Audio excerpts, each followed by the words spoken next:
Hello everybody, welcome to E Saral. This is doctor Shivani Bhargava. आज का जो हमारा सेशन है बेटा, इस पर्टिकुलर सेशन के अंदर मैं एनसीईआरटी का नया chapter that is the molecular basis of inheritance, ये मैं आपके साथ डिस्कस करने जा रही हूँ। आप सबको पता है जेनेटिक्स के बारे में। जेनेटिक्स के अंदर दो चैप्टर है अपने, principle of inheritance and variation and the molecular basis of inheritance. Genetics का वेटेज की मैं बात करूं तो इकोलॉजी और जेनेटिक्स ऊपर नीचे चलता रहता है, ये पहले पायदान पर आते हैं, सबसे ज्यादा क्वेश्चंस यहाँ से आते हैं। उसमें भी ये जो दो चैप्टर्स हैं जेनेटिक्स के, principle of inheritance and variation and molecular basis of inheritance, तो मॉलिक्यूलर बेसिस ऑफ इनहेरिटेंस जो चैप्टर है ये कंपैरेटिवली थोड़ा टफर साइड में बच्चों को फील होता है, but I will make it sure कि after this session it going to be very very helpful for you. पूरा एनसीईआरटी क्लास के अंदर वर्ड टू वर्ड मैं आपको डिकोड करने वाली हूँ। So let's begin with the session. सभी लोग अपना अपना एनसीईआरटी ओपन कर लें भाई। तो जस्ट इंट्रोडक्शन यहां से शुरू करेंगे। डीएनए,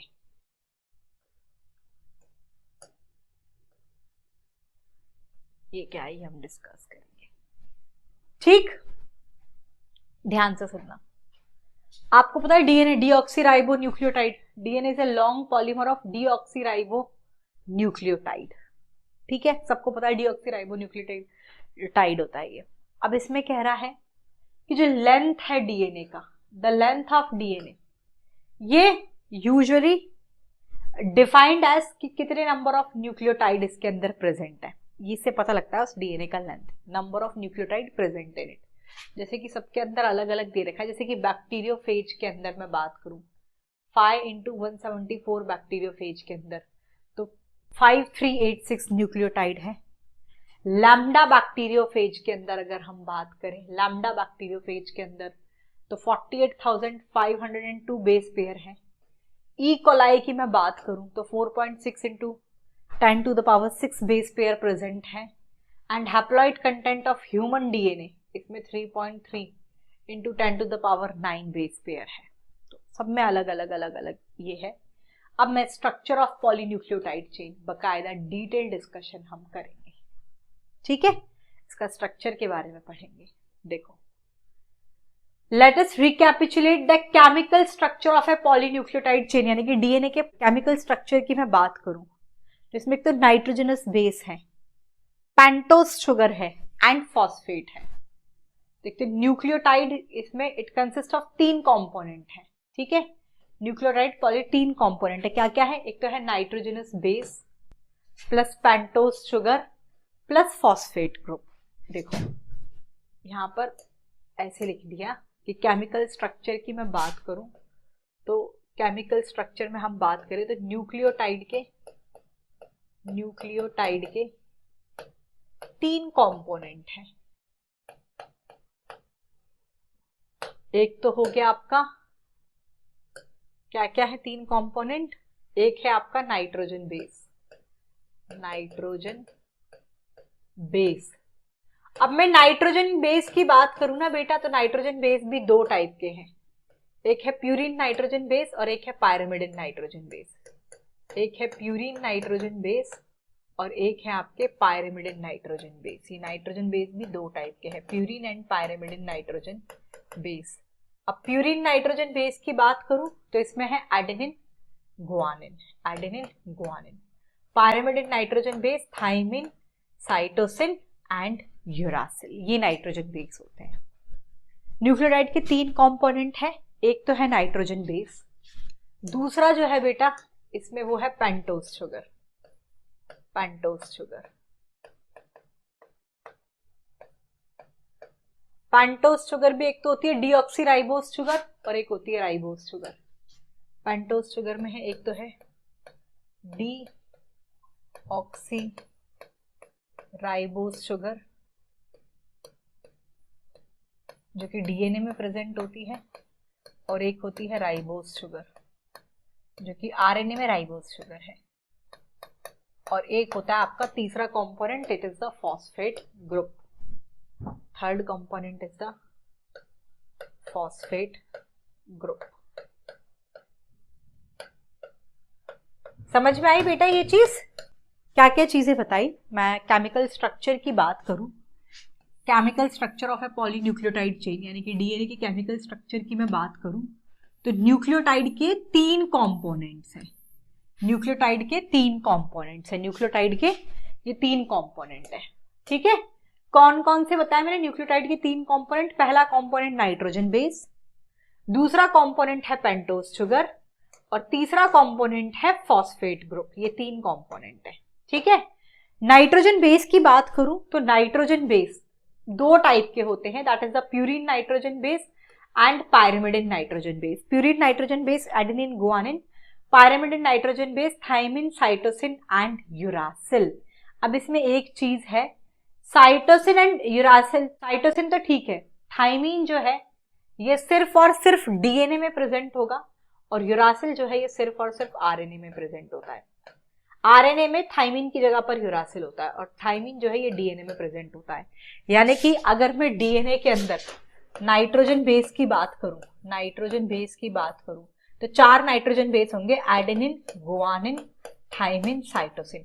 यही मैं आरएनए के अंदर नाइट्रोजन बेस की बात करूं तो 4 नाइट्रोजन बेस होंगे, एडेनिन, गुआनिन, थाइमिन की जगह पर होगा यूरासिल एंड साइटोसिन। यही चीज देखने को मिलेगी। फिर पेंटोज शुगर की बात करें तो पेंटोज शुगर डीएनए में तो होगी डीऑक्सीराइबोज शुगर और आरएनए में होगी राइबोज शुगर और फॉस्फेट ग्रुप होता है। देखो, न्यूक्लियोटाइड की 3 कंपोनेंट है, नाइट्रोजनस बेस, पेंटोज शुगर का लिख रखा है, आरएनए में होगा राइबोज और डीएनए के अंदर होगा deoxyribose sugar and a phosphate group.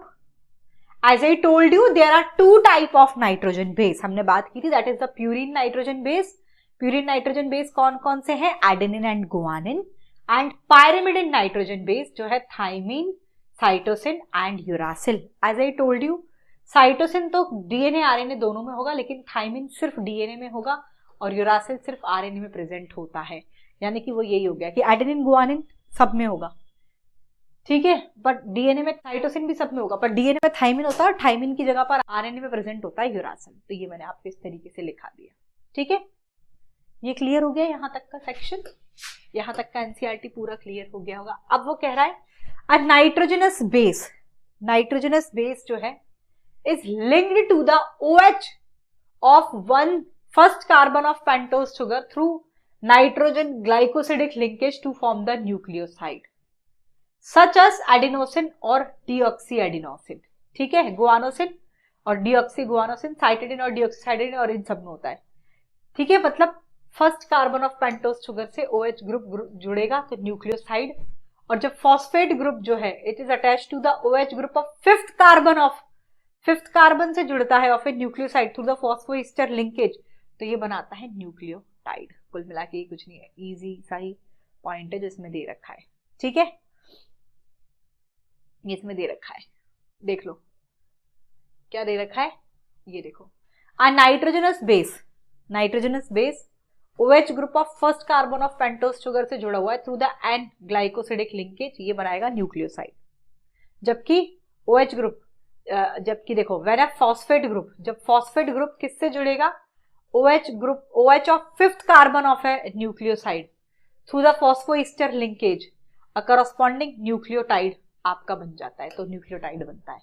कुल मिला के न्यूक्लियोसाइड के लिए वो कह रहा है न्यूक्लियोसाइड के लिए जो फॉस्फेट ग्रुप है, फॉस्फेट ग्रुप जो है न्यूक्लियोसाइड के लिए, देखो न्यूक्लियोसाइड अ नाइट्रोजनस बेस, ऐसे लिख लो, यहाँ पे थोड़ा हौच पौच हो जाएगा।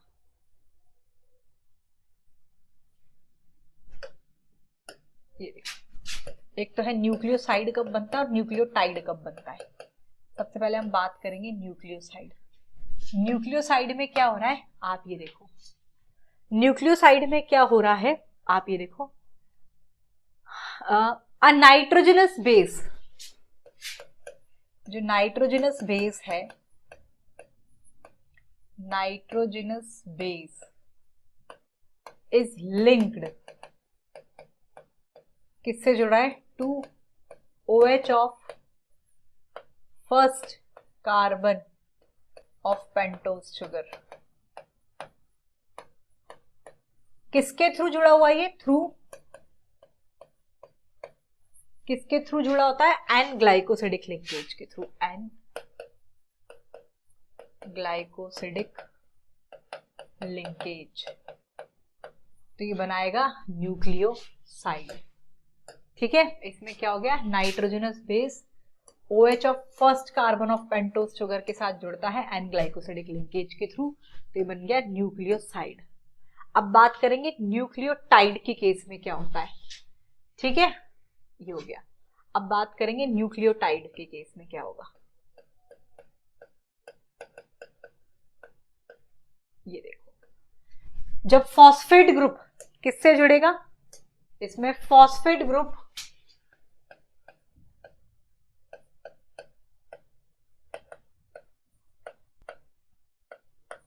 इज लिंक्ड, किससे जुड़ा? Phosphate OH of fifth carbon, OH of fifth carbon of nucleoside through phosphoester linkage, through phosphoester linkage, तो ये बनाएगा न्यूक्लियोटाइड। ठीक है, अब वो कह रहा है, आगे सुनो, डाई न्यूक्लियोटाइड के लिए, डाई मतलब दो न्यूक्लियोटाइड होंगे, तो इसमें डाई न्यूक्लियोटाइड के लिए दो न्यूक्लियोटाइड आपस में एक दूसरे से जुड़े हुए होते हैं 3,5 फॉस्फोडाइस्टर लिंकेज के थ्रू, और ये बनाएगा डाई न्यूक्लियोटाइड। डाई मतलब दो, न्यूक्लियोटाइड मतलब न्यूक्लियोटाइड, वो क्लियर हो गया। तो दो न्यूक्लियोटाइड है, पर ये किससे जुड़े हुए? 3,5 फॉस्फोडाइस्टर लिंकेज के थ्रू।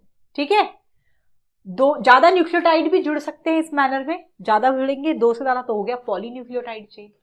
ठीक है, अ पॉलीमर दस formed at one end of A free phosphate moiety, 5 end of A sugar, जिसे आप 5 एंड कहते हैं। ठीक है, और एक similarly at the other end of the polymer OH 3 carbon group, जिसे आप 3 एंड, 5 एंड और 3 एंड होता है ना पॉलीन्यूक्लियोटाइड चेन का। अब इसका पूरा स्ट्रक्चर बता रखा है, तो अब ध्यान से सुनना। नेक्स्ट की कॉन्सेप्ट जो है वो कह रहा है कि जो बैकबोन होती है पॉलीन्यूक्लियोटाइड चेन की, जो बैकबोन है डीएनए का, बैकबोन ऑफ पॉलीन्यूक्लियोटाइड चेन, ये किसकी बनी हुई है? ध्यान से सुनो। The backbone of polynucleotide chain is form due to, ये बनी होती है शुगर एंड फॉस्फेट की। ठीक है, और जो नाइट्रोजनस बेसेस है ये शुगर से जुड़, मतलब कुल मिला के इसकी बैकबोन बनी होती है शुगर एंड फॉस्फेट की। The backbone of polynucleotide chain is form due to sugar and phosphate. ठीक है, अब नेक्स्ट पॉइंट वो ये कह रहा है, इन आरएनए के अंदर every nucleotide resides an additional OH group, जो कि second position in the ribose में प्रेजेंट होता है। आरएनए के अंदर यूरासिल भी प्रेजेंट होता है, थाइमिन की जगह पर यूरासिल होता है ना, तो इस वजह से ये मतलब ये आरएनए के अंदर कुछ डिफरेंस बताए। ठीक है, डीएनए वेरी इंपॉर्टेंट, ये तो आपको पता है। डीएनए में एक तो डिफरेंस ये था कि उसमें डीऑक्सीराइबोस शुगर है डीएनए में, आरएनए में राइबोस शुगर है। डीएनए में थाइमिन प्रेजेंट है, आरएनए में यूरासिल प्रेजेंट है। अब वो ये कह रहा है कि डीएनए आप सबको पता है एसिडिक सब्सटेंस है, यू ऑल गाइस नो कि डीएनए एसिडिक होता है, प्रेजेंट जो न्यूक्लियस के अंदर प्रेजेंट होता है। इसे सबसे पहले मिशर साहब ने आइडेंटिफाई किया था, इन्होंने इसका नाम दिया न्यूक्लिन, और टेक्निकल लिमिटेशन की वजह से in isolating a long polymer intact the structure of DNA ये रिमेन्ड इल्यूसिव रहा for a long period of time. बाद में वाटसन एंड क्रिक ने क्रिस्टलोग्राफी की मदद से, ठीक है, ये वाटसन एंड क्रिक ने डबल हेलिक्स मॉडल प्रपोज किया था डीएनए का। ठीक है, ये लिखा है वाटसन एंड फ्रांसिस क्रिक अपना X ray diffraction data produced by Wilkins and Franklin propose a very simple but famous double helix model for the structure of DNA. Double helix model of DNA Watson and Crick का जो था उसके बारे में detail points दे रखे हैं। अभी तक कुल मिला के यहां तक जो मैंने पढ़ा ना, अभी यहां से मेन की पॉइंट इस पर्टिकुलर डबल हेलिक्स मॉडल के बारे में डिस्कस करेंगे। डबल, मैं यहां से लिख देती हूँ हेडिंग, यहां से हम ये पूरा double helix model of DNA जो कि वाटसन एंड क्रिक साहब ने प्रपोज किया है, इसके बारे में पढ़ेंगे। बट उसको पढ़ने से पहले यहां तक के सारे पॉइंट मैं ये भी लिख देती हूँ, backbone of polynucleotide chain sugar and phosphate की बनी होती है, यहां लिख देती हूँ। फिर एक पॉइंट ये पढ़ा है backbone of polynucleotide chain is made up of sugar and phosphate. ध्यान से सुनना आप, ठीक है। अभी तक जितना पढ़ा सिंपल से कॉन्सेप्ट हमने देखे। ये देखो, इसमें जो भी पढ़ा वो ये DNA long polymer of deoxyribonucleotide, length के बारे में, स्ट्रक्चर ऑफ पॉलीन्यूक्लियोटाइड चेन में भाई न्यूक्लियोटाइड जो है इसके 3 कंपोनेंट है, nitrogen base, pentose sugar, phosphate. Nitrogen base purine nitrogen base and pyrimidine nitrogen base. Purine nitrogen base है adenine guanine, pyrimidine nitrogen base है थाइमिन साइटोसिन यूरासिल। थाइमिन सिर्फ DNA में होगा, यूरासिल सिर्फ आरएनए में होगा, इसलिए डीएनए में कौन कौन से ये 4 नाइट्रोजन बेस होते हैं, एडेनिन, गुआनिन, थाइमिन, साइटोसिन। और आरएनए के अंदर ये 4 नाइट्रोजन बेस होंगे, एडेनिन, गुआनिन, साइटोसिन, और थाइमिन की जगह पर यहाँ पर होगा यूरासिल, ठीक है। पेंटोज शुगर की बात करें तो डीएनए में होगा डीऑक्सीराइबोज और आरएनए में होता है उसकी जगह पे राइबोज शुगर और फॉस्फेट ग्रुप प्रेजेंट होता है। फिर हमने न्यूक्लियोसाइड और न्यूक्लियोटाइड के बारे में देख लिया कि न्यूक्लियोसाइड में nitrogenous base OH of first carbon of pentose sugar से एन ग्लाइकोसिडिक लिंकेज के थ्रू जुड़ता है। न्यूक्लियोटाइड में phosphate group OH of fifth carbon of nucleoside से फॉस्फोईस्टर लिंकेज के थ्रू जुड़ता है। फिर हमने ये कीवर्ड देखा कि बैकबोन जो होता है पॉलीन्यूक्लियोटाइड चेन का, ये शुगर एंड फॉस्फेट का बना हुआ है। फिर वॉटसन एंड क्रिक ने जो double helix model of DNA दिया है, इसका पूरा मेन कीवर्ड्स जो है ये हम यहाँ पर डिस्कस करेंगे, ठीक है। सबसे पहला main one of the hallmark मतलब मेन की पॉइंट जो है वो ये है complementary base pairing between the 2 strands of DNA was base pairing between the 2 strands of polynucleotide chain, ठीक है। ये होता है complementary base pairing between the 2 strands of DNA. Chargaff rule दे रखा है, छगाफ रूल वेरी इंपॉर्टेंट। क्या होता है छगाफ रूल? वो कहता है, ये छगाफ रूल क्या कहता है, amount of purine, Chargaff rule ये कहता है amount of purine is always equals to amount of pyrimidine. ये कहता है Chargaff rule, amount of purine is always equals to amount of pyrimidine. अब प्यूरिन क्या है आपको पता है, that is the adenine plus guanine is equals to pyrimidine क्या है, डीएनए में थाइमिन प्लस साइटोसिन। डीएनए की बात चल रही है ना, तो यानी कि मैं ये कह सकती हूँ adenine plus guanine upon thymine plus cytosine is equals to 1। ये कहना मेरा सही होगा, यहीं से बेस रेशियो निकल के आ जाता है, ये भी लिख लो। तो बेस रेशियो क्या होता है, अब मैं न्यूमरेटर डिनोमिनेटर एक साथ लिखूंगी, adenine plus thymine upon guanine plus cytosine, it is always constant for a given species. This is called the base ratio. This is the Chagaf's rule of equivalency.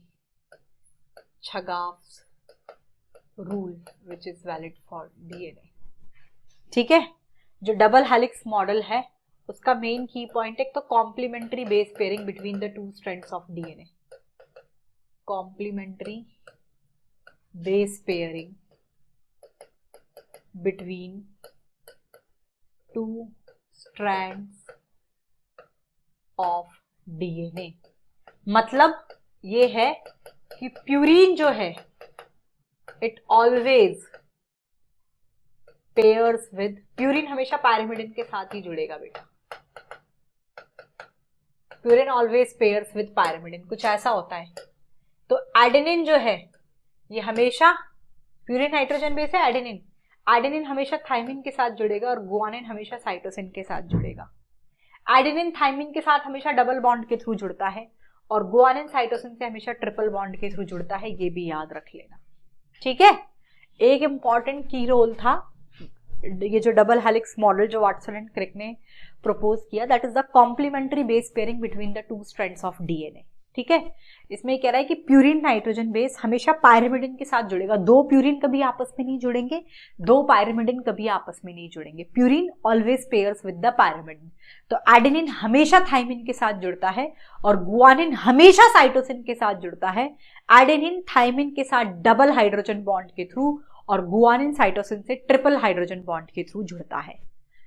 दूसरा उसने छगाफ्स रूल ऑफ इक्विवेलेंसी के बारे में बताया, which is applicable for DNA. Chargaff's rule of equivalency ये कहता है कि amount of purine is always equals to amount of pyrimidine nitrogen base. तो purine nitrogen base adenine guanine है, pyrimidine nitrogen base thymine plus cytosine है। तो मैं इस बेस पे ऐसे भी लिख सकती हूँ ना, एक ही बात है, adenine plus guanine upon thymine plus cytosine is equals to 1। दोनों न्यूमरेटर डिनोमिनेटर बराबर होंगे तो 1 ही आएगा। और बेस रेशियो ऐसे निकालते हैं, numerator denominator adenine plus thymine upon guanine plus cytosine, ये कांस्टेंट होता है किसी भी गिवन स्पीशीज के लिए, इसे आप कहते हैं बेस रेशियो, ये याद रख लेना, ठीक है। यहां तक मैं आपको एनसीईआरटी में कैसे दे रखा है ये देखो, लिख के सुना देती हूँ। Double helix model, one of the hallmark, it is the base pairing between the two strands of polynucleotide chain. फिर छगास रूल ऑफ इक्विवेलेंसी जो कि डीएनए के लिए एप्लीकेबल है, वो क्या कहता है, the ratio between the adenine and thymine, adenine thymine guanine and cytosine, adenine thymine guanine cytosine के लिए are constant and equal 1, constant for a given species, इसे आप कहते हैं बेस रेशियो, ठीक है। ये एनसीईआरटी ने ऐसे दे रखा है, बट एग्जैक्टली पूरा ये है, मैंने आपको लिख के बता दिया कि amount of purine is equal to amount of pyrimidine, यानी कि ये होगा, यानी कि ये इसको ऐसे कह सकते हैं और इसको आप कहते हैं base ratio. Adenine and thymine and guanine and cytosine are constant, always constant, this is called the base ratio, ठीक है। देखो, the base pairing confer a very unique property of complementary base pairing होती है, already लिख लिया। Complementary base pairing है ना between the two strands of DNA, ये लिख लिया पहले मैंने, कॉम्प्लीमेंट्री बेस पेयरिंग होगा between two strands of DNA. इसका मतलब है कि प्यूरिन सिर्फ पायरिमिडिन के साथ ही जुड़ेगा, प्यूरिन प्यूरिन नहीं जुड़ेगा, पायरिमिडिन पायरिमिडिन नहीं जुड़ेगा। And therefore the sequence of base in one strand is known as the sequence of another. अगर एक स्ट्रैंड का सीक्वेंस इसीलिए आपको पता है तो आप दूसरे का प्रेडिक्ट कर सकते हैं, ठीक है। तो ये इसको आपने कह दिया, टेम्पलेट स्ट्रैंड वगैरह के बारे में दे रखा है। अब देखो इसमें दे रखा है the salient features of the double helix structure of DNA are as follow. क्या है देखो, सबसे पहला फीचर है ये दो पॉलीन्यूक्लियोटाइड चेन का बना होता है जो आपस में एक दूसरे से कॉम्प्लीमेंट्री ऐसे एंड एंटी पैरेलल होते हैं, ठीक है। सबसे पहला बेस फीचर जो है ये दो पॉलीन्यूक्लियोटाइड चेन का बना है, इसकी बैकबोन जो है ये शुगर एंड फॉस्फेट की बनी हुई होती है, ठीक है। और जो दो चेन्स हैं ये आपस में एंटी पैरेलल होता है, एंटी पैरेलल पोलैरिटी, यानी कि अगर एक चेन 5:3 में होगा तो दूसरा 3:5 डायरेक्शन में होगी, ठीक है। फिर हमने बता दिया कि एडेनिन मतलब प्यूरिन हमेशा पायरिमिडिन, तो एडेनिन थाइमिन के साथ जुड़ता है 2 हाइड्रोजन बॉन्ड के साथ, and as I told you guanine cytosine के साथ जुड़ेगा ट्रिपल बॉन्ड के थ्रू बाय 3 हाइड्रोजन बॉन्ड, यानी कि प्यूरिन जो है हमेशा पायरिमिडिन के साथ ही जुड़ता है। इस वजह से एक यूनिफॉर्म डिस्टेंस प्रेजेंट होता है between the two strands of DNA, ठीक है। सैलिएंट फीचर्स की बात की ना, ये सैलिएंट फीचर्स में यहां लिख के बता देती हूँ, ये salient features of double helix model जो कि वाटसन एंड क्रिक ने प्रपोज किया था, double helix structure of DNA. क्या क्या है बेटा, सबसे पहला तो ये दो poly, it is made up of 2 polynucleotide chain का बना होता है, it is made up of, ठीक है, ये 2 पॉलीन्यूक्लियोटाइड चेन का बना हुआ होता है, ठीक है, जो कि आपस में विचार, जो कि आपस में कॉम्प्लीमेंट्री, विचार कॉम्प्लीमेंट्री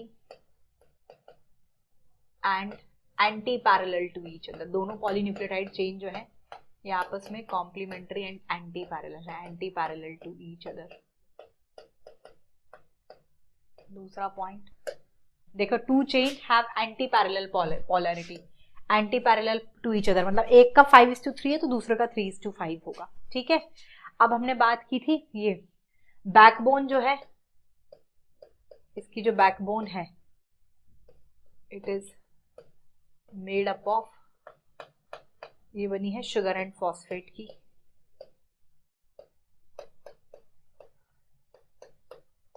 कॉम्प्लीमेंट्री बेस पेयरिंग है as I told you. Purine जो है ऑलवेज हमेशा जुड़ेगा pyramid, purine always pairs with pyrimidine. तो एडेनिन हमेशा थाइमिन से डबल बॉन्ड के थ्रू और गुआनिन हमेशा साइटोसिन से ट्रिपल बॉन्ड के थ्रू जुड़ेगा। इस वजह से दिस जनरेट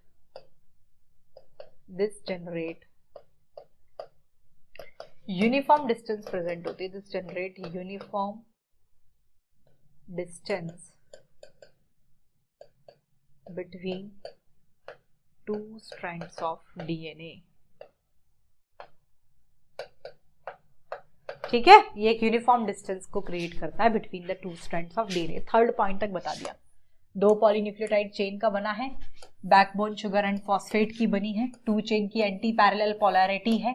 ठीक है, 2 स्ट्रैंड्स ऑफ डीएनए, प्यूरिन हमेशा एडेनिन हमेशा थाइमिन के साथ और गुआनिन साइटोसिन से डबल और ट्रिपल बॉन्ड के थ्रू जुड़ते हैं। यहां तक पूरा हो गया। अब देखो, द 2 चेन आर कॉइल्ड इन है, ये जो 2 चेन है ये राइट हैंडेड फैशन के अंदर इनकी कॉइलिंग होती है। पिच ऑफ द फालिक्स 3.4 नैनोमीटर है। ठीक है, एंड दे आर रफली 10 to the power 9 million base pair. तो distance between the base pair इतना है। ये कुल मिला के हेलिक्स लेंथ बता दी उसने। ये बोला 4th पॉइंट जो है ना, इसका मतलब ये है कि वो ये कह रहा है, 4th पॉइंट का मतलब ये है कि distance between 2 base pair, 2 base pair के बीच का डिस्टेंस कितना दे रखा है? कौन सी distance between the base pair, ये 0.34 नैनोमीटर है, 0.34 नैनोमीटर है। और ऐसे in 1 complete turn of DNA ऐसे टोटल 10 बेस पेयर होते हैं। तो 10 इंटू 0.34 करोगे तो आ गया 3.4 नैनोमीटर। इसे आप कहते हैं, this is called the helix length. ये दे रखा है 4th पॉइंट में। क्या बता रखा है कि जैसे ये ऐसे है ना, ये इसमें इसे बेस पेयर है, जैसे 2 बेस पेयर के बीच का डिस्टेंस है 0.34 नैनोमीटर।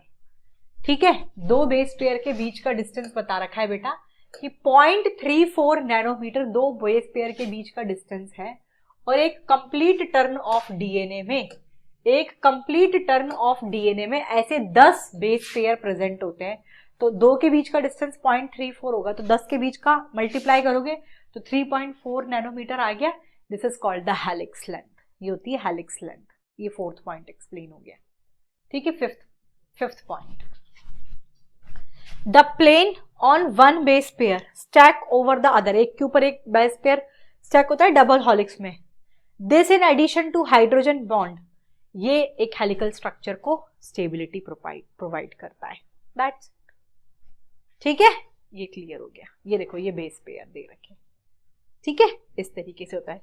शुगर और फॉस्फेट का बैकबोन है। और क्लियर हुआ बेटा? क्लियर हो गया ना ये वाला पॉइंट? ये पूरे 5 पॉइंट्स डबल हेलिक्स मॉडल के ये मैंने लिखा दिए यहाँ पे। ये पूरा सार आ गया यहाँ पर, ये पूरा सार आ गया। ये कॉम्प्लीमेंट्री बेस पेयरिंग है डीएनए के बीच में। ठीक है, छगास रूल ऑफ इक्विवेलेंसी पूरा। ये साइलेंट फीचर 2 पॉलीन्यूक्लियोटाइड चेन का बना है। दोनों polynucleotide chain they are complementary and anti parallel to each other. Complementary मतलब purine always pairs with the pyrimidine. तो यानी कि एडेनिन हमेशा थाइमिन के साथ डबल हाइड्रोजन बॉन्ड के थ्रू, गुआनिन साइटोसिन से ट्रिपल बॉन्ड के थ्रू जुड़ता है। इस वजह से एक यूनिफॉर्म डिस्टेंस प्रेजेंट होती है between the 2 strands of DNA. इसका बैकबोन जो है ये शुगर एंड फॉस्फेट का बना हुआ है। फिर हमने हेलिक्स लेंथ के बारे में बताया कि भाई 2 बेस पेयर के बीच का डिस्टेंस 0.34 नैनोमीटर है। एक कंप्लीट टर्न ऑफ डीएनए में ऐसे 10 बेस पेयर प्रेजेंट होते हैं। तो 10 इंटू तो ये 3.4 नैनोमीटर, इसे आप हेलिक्स लेंथ कहते हैं। That's it. अब ये आपका ये पूरा जो दे रखा है, ये क्या दे रखा है मैं आपको ये समझा देती हूँ। देखो, डीएनए से एमआरएनए का बनना, इट इज कॉल्ड ट्रांसक्रिप्शन। और एमआरएनए से प्रोटीन का बनना, that is called transcription, translation. और इसे आप कहते हैं central dogma. It includes both transcription and translation. Central dogma में it include both transcription and translation, transcription और ट्रांसलेशन दोनों आ जाता है। डीएनए से आरएनए का बनना ट्रांसक्रिप्शन, आरएनए से प्रोटीन का बनना ट्रांसलेशन, और इस पूरे प्रोसेस को आप कहते हैं सेंट्रल डॉगमा। बहुत इंपॉर्टेंट है, ये देखो, ये देखो, ठीक है, ये सेंट्रल डॉगमा यहां पर देख लिया। The proposition of double helix structure of DNA and its simplicity in explaining the DNA, ये फ्रांसिस एंड क्रिक ने दिया था। प्रपोज द सेंट्रल, साइंटिस्ट का नाम भी इंपॉर्टेंट है बेटा, क्वेश्चन आ जाता है। फ्रांसिस क्रिक ने प्रपोज किया था central dogma in molecular biology which state that the information DNA से आरएनए और आरएनए से प्रोटीन का बनना, इसे आप कहते हैं सेंट्रल डॉगमा। लाओ मैं यहाँ पर हेडिंग ही लिखा देती हूँ, बहुत इंपॉर्टेंट है, क्वेश्चन आता है नीट एग्जाम में। सेंट्रल डॉगमा किसने दिया ये सेंट्रल डॉगमा? फ्रांसिस क्रिक ने इसको proposed by फ्रांसिस क्रिक, इनने प्रपोज किया था ये structure central dogma. Central dogma it include both transcription and translation, दोनों आ जाता है बेटा, ट्रांसक्रिप्शन एंड ट्रांसलेशन दोनों आएगा। ऐसे देखो, डीएनए से एमआरएनए का बनना थ्रू द ट्रांसक्रिप्शन और एमआरएनए से प्रोटीन का बनना through the translation, this is the central dogma. DNA से एमआरएनए का बनना via a process called transcription और एमआरएनए से प्रोटीन का बनना via a process called translation, and this is called the central dogma. That's it बच्चा, ये हो गया। नेक्स्ट हेडिंग जो है अब, that is the packaging of DNA helix. Again this is also very important, ये मैं अब आपके साथ डिस्कस करूंगी कि कैसे क्या हो रहा है, ठीक है। Next we will have a conversation regarding the packaging of DNA helix. यहां तक क्लियर हो गया बेटा? देखो, ठीक है, यहां तक का पूरा जितना भी एनसीईआरटी में है, देखो मैं आपको ये पूरा सार मैं लिखती गई हूं यहाँ पर। एनसीईआरटी में अपन नोट्स बनाते गए, ये जो पूरा दे रखा था स्ट्रक्चर ऑफ पॉलीन्यूक्लियोटाइड के पूरा डिटेल ये रहा, ठीक है, न्यूक्लियोसाइड न्यूक्लियोटाइड यही सब था इसमें, ठीक है। फिर ये डबल हेलिक्स मॉडल का ये पूरा जो भी दे रखा है, फिर ये salient features of double helix model, ये पूरा मैंने चारों पॉइंट्स आपको यहाँ इस तरीके से डिटेल में दिखा दिए, ठीक है। फिर ये सेंट्रल डॉगमा के बारे में दे रखा था, ये पूरा अपन ने लिख लिया, दैट्स इट। अब हम पढ़ेंगे पैकेजिंग ऑफ डीएनए हेलिक्स के बारे में। यहां तक क्लियर है बेटा? यहां तक क्लियर हो गया? चलो, इंपॉर्टेंट टॉपिक है, यहां से भी क्वेश्चन नीट के एग्जाम में कई बार बनते हैं, तो ये हम डिस्कस करेंगे, that is the packaging of DNA helix. क्या होता है देखो, अगर हमने पढ़ा भी था ह्यूमन डीएनए दो कॉन्जिक्यूटिव बेस पेयर के बीच का डिस्टेंस 0.34 नैनोमीटर है, ठीक है, इतना ही है। Taken the distance between two consecutive base pair 0.34 nanometre है, ऑलरेडी पता है। लेंथ ऑफ डीएनए की मैं बात करूं डबल हेलिक्स मॉडल के अंदर, एक टिपिकल मैमेलियन सेल के अंदर, तो इसे आप कैसे मल्टीप्लाई करेंगे? Total number of base pair जो कि होते हैं 6.6 इंटू 10 टू द पावर 9, इसको मल्टीप्लाई कर दो distance between two consecutive base pair, that is 3.34 nanometer यानी कि 10 टू द पावर -9, तो ये लगभग आएगा आपका 2.2 मीटर, इतना लेंथ होता है डीएनए का, ठीक है। कैसे बताया? ध्यान से सुनो, मैं साइड हट रही हूं। क्या बताया मैंने? वो कह रहा है अपन को ये पता है कि दो कॉन्जिक्यूटिव बेस पेयर के बीच का distance, as we already discuss, it is 0.34 nanometer. और ऐसे ह्यूमन सेल में, टिपिकल मैमेलियन सेल में कितने बेस पेयर प्रेजेंट होते हैं? तो वो होते हैं 6.6 into 10 to the power 9 base pair. इनको डिस्टेंस से मल्टीप्लाई कर दोगे तो लेंथ ऑफ डीएनए निकल के आ गया, तो जो अप्रोक्सीमेटली आपका 2.2 मीटर होता है, यानी कि लेंथ ऑफ डीएनए कितना है बच्चा? It is approximately 2.2 metre. Length कितना हो गया आपका? ये हो गया लेंथ 2.2 मीटर।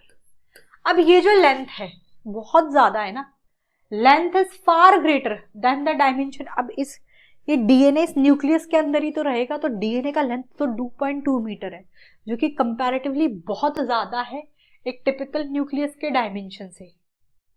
तो फिर कैसे मैं उस छोटे से न्यूक्लियस में इतने बड़े डीएनए को पैक करूं, यही हम पढ़ेंगे पैकेजिंग इन डीएनए हेलिक्स के अंदर। जैसे कि ई कोलाई की डीएनए का लेंथ दे रखा है इतना है, ठीक है, तो कैसे इसकी पैकेजिंग होगी, तो प्रोकैरियोट्स में कैसे होगी और यूकैरियोट्स में कैसे होगी, ये हम डिटेल डिस्कशन यहां करेंगे।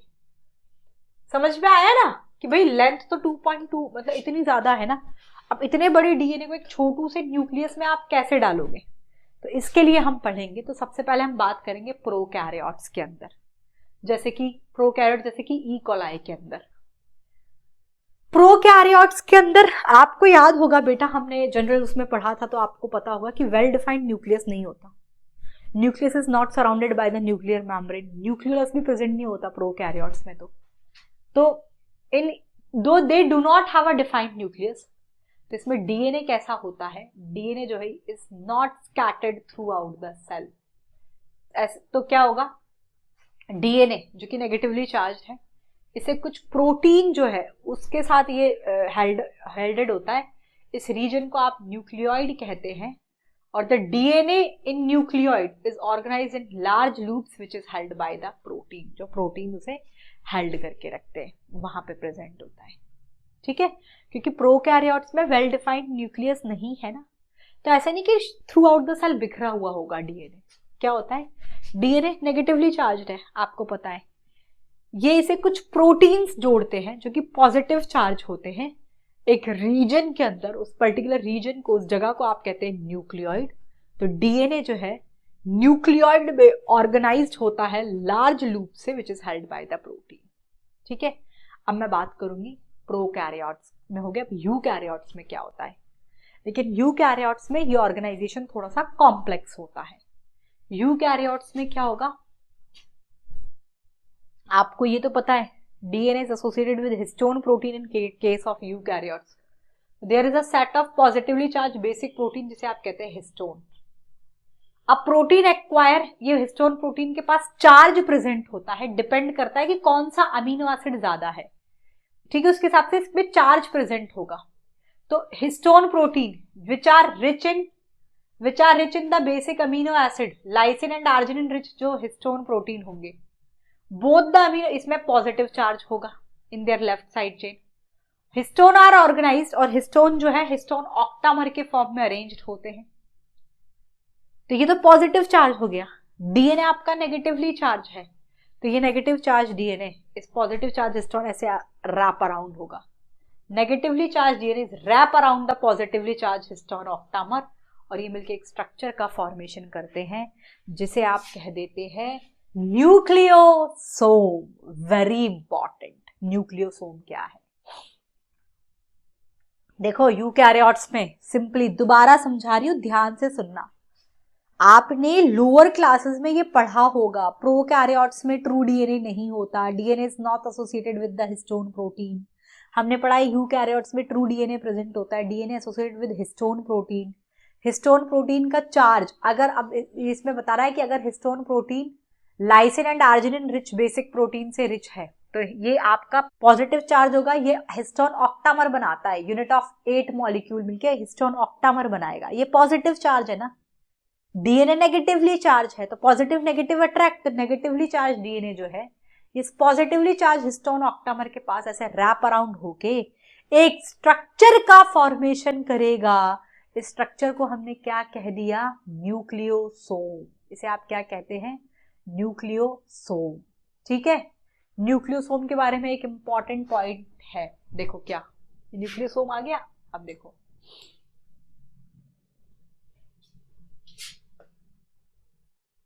ये negatively charge DNA, it is wrapped around positively charge histone octamer, ये मिलके एक स्ट्रक्चर बनाएगा, that is the nucleosome.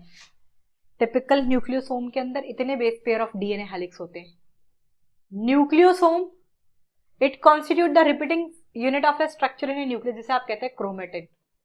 Chromatin thread like strand होता है, मतलब nucleosome consist of chromatin, nucleosome जो है, अगर आप इसे इलेक्ट्रॉन माइक्रोस्कोप के अंदर देखेंगे तो ये बीड ऑन स्ट्रिंग अपीयरेंस देता है। Beed on string appearance, Beed on string मतलब जैसे ये मोती होते हैं ना, मोती ऐसे माला में मोती पे होते हैं, बीड्स ऑन स्ट्रिंग अपीयरेंस इसे कहते हैं। तो ये इलेक्ट्रॉन माइक्रोस्कोप में Beed on string structure in chromatin, और क्रोमेटिन के पैकेजिंग से क्रोमेटिन फाइबर बनता है। क्रोमेटिन फाइबर जो है ये फर्दर कॉइल और कंडेंस होते हैं मेटाफेज स्टेज में, और ये मिलकर क्रोमोसोम का फॉर्मेशन करता है। द पैकेजिंग ऑफ और हायर लेवल पर इनकी पैकेजिंग में एडिशनल साइट्स ऑफ प्रोटीन की रिक्वायरमेंट होती है, जिन्हें आप कहते हैं non histone chromosomal protein.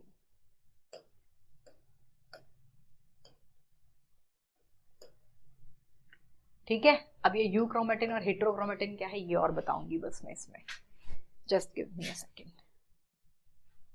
Clear हुआ ना? देखो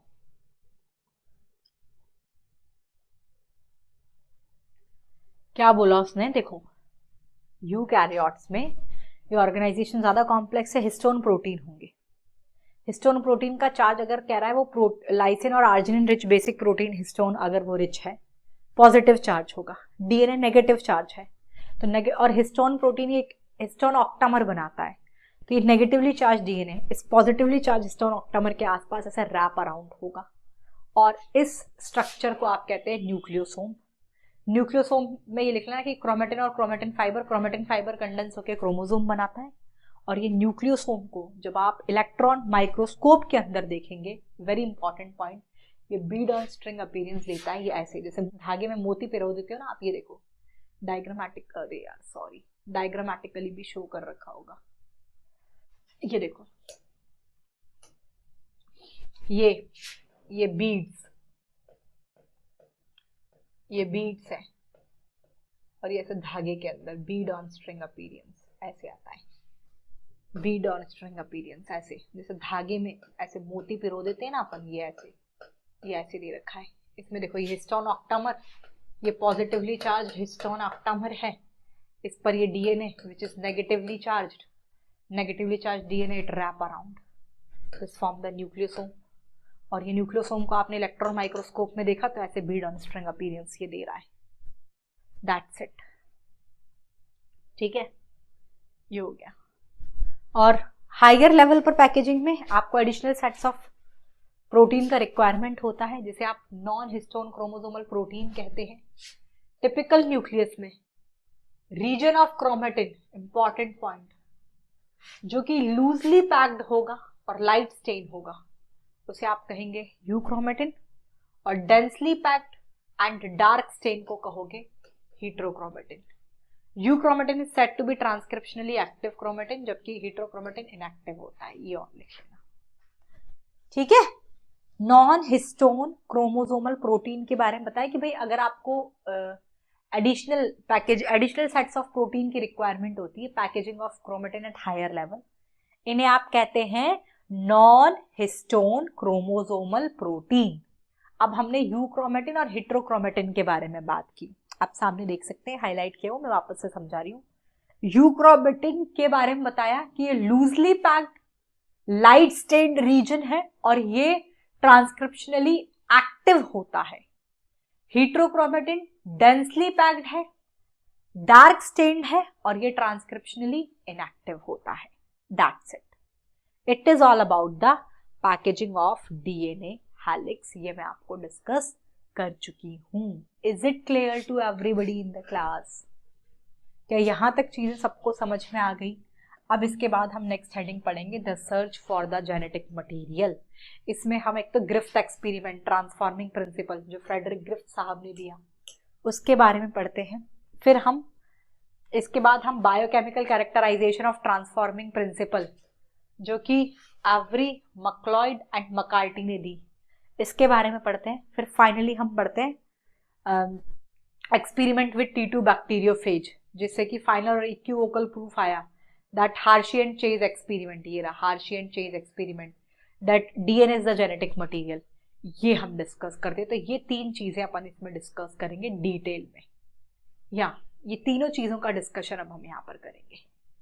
ठीक है, the search for the genetic material में तो transforming principle Frederick and Griffith साहब का, फिर biochemical characterisation of transforming substance Avery MacLeod and McCarty का, फिर evidence with T2 bacteriophage Hershey and Chase experiment हम जिसे कहते हैं, which gives the unequivocal or the final proof that DNA is the genetic material। क्या है, कैसे है, चलिए इसका डिटेल डिस्कशन हम करेंगे। ठीक है, तो नेक्स्ट हम पढ़ेंगे बेटा ये heading the search for the genetic material. तो पहले मैं आपको अपने पैटर्न में से समझा देती हूँ, फिर मैं आपको बताऊंगी। सबसे पहले जो ट्रांसफॉर्मिंग प्रिंसिपल दे रखा है ना फ्रेडरिक गिफ्ट साहब का, ये जो है ट्रांसफॉर्मिंग प्रिंसिपल जो कि फ्रेडरिक गिफ्ट सर ने दिया था। इन्होंने क्या किया था, इन्होंने स्ट्रेप्टोकोकस निमोनिया इसके स्ट्रेन्स लिए। ठीक है, स्ट्रेप्टोकोकस निमोनिया को कल्चर मीडियम में ग्रो करा और इसके स्ट्रेन्स लिए। एक लिया बेटा smooth strain, smooth strain S3। ये जो स्मूथ स्ट्रेन था ना, ये म्यूकस कोट प्रोड्यूस करता है, shiny colonies it produce mucus coat and shiny colonies, और ये वायरुलेंट यानी कि पैथोजेनिक यानी कि डिजीज कॉजिंग है। और एक उनने लिया था बेटा, इन्होंने दूसरा लिया था इसका रफ स्ट्रेन।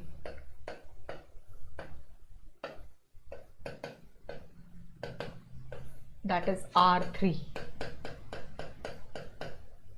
ये जो है it do not produce mucus coat, तो ये रफ कॉलोनीज प्रोड्यूस करेगा।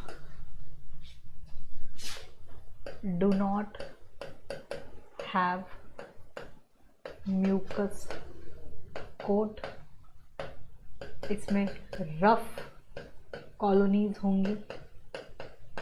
और ये जो है ये नॉन वायरुलेंट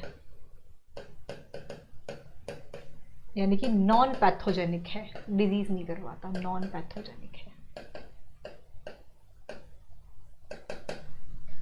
ठीक, ये दो स्ट्रेन ले लिए उन्होंने, डिप्लोकोकस और स्ट्रेप्टोकोकस निमोनिया, एक स्मूथ स्ट्रेन एक rough strain. Smooth strain S3 जो कि म्यूकस कोट प्रोड्यूस करता है, शाइनी कॉलोनीज होती हैं इसमें, तो ये वायरुलेंट और पैथोजेनिक वन है। और दूसरा लिया rough strain that is R2, ये आपका it do not produce any mucus coat, तो रफ कॉलोनीज प्रोड्यूस करेगा और ये नॉन वायरुलेंट और नॉन पैथोजेनिक है।